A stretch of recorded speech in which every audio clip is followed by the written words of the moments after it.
अस्सलाम वालेकुम, मेरा नाम डॉक्टर गौहर अशरफ है।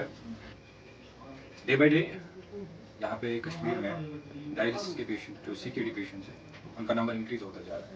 It's a major health concern. Main issues इसमें जो मेन कॉजेज जो इसके है वो है डायबिटीज़ है, हाइपरटेंशन है, ऐसी पॉलीसिस्टिक किडनी डिजीज़ है, बहुत सारी कॉन्जेनाइटल मालफॉर्मेशंस है, मायानोमा है। तो मेन चीज़ कहने का ये है कि डायबिटीज़ है main threat in the present world. हमारा जो खान पान है, हमारा डाइट इंटेक वो टोटली शिफ्ट हुआ है, वेस्टर्नाइजेशन आई है, काम एक्सरसाइज कम कर रहे हैं लोग। That are the main cause of this CKD patients का जो इंक्रीज है।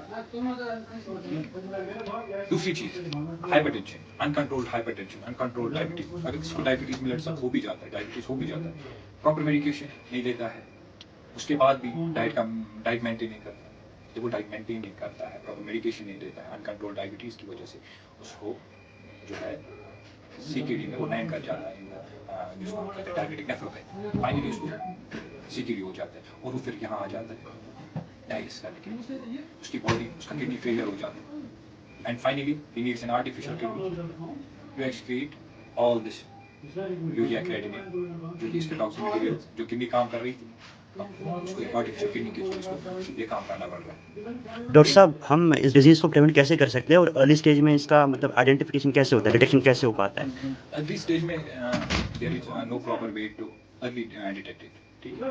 तो ये विद साइंस एंड सिम्टम्स आ जाते हैं, कुछ साइंस एंड सिम्टम्स पहले ही आ जाते हैं, जैसे एडिमा होना, किसी में पेशाब का कम आना, रिकरेंट यूटीआईज रहना। तो दीज थिंग्स जो मोस्ट कॉमन कॉज इसका है वो हाइपरटेंशन है, डायबिटीज। मैंने पहले आपको बोला है।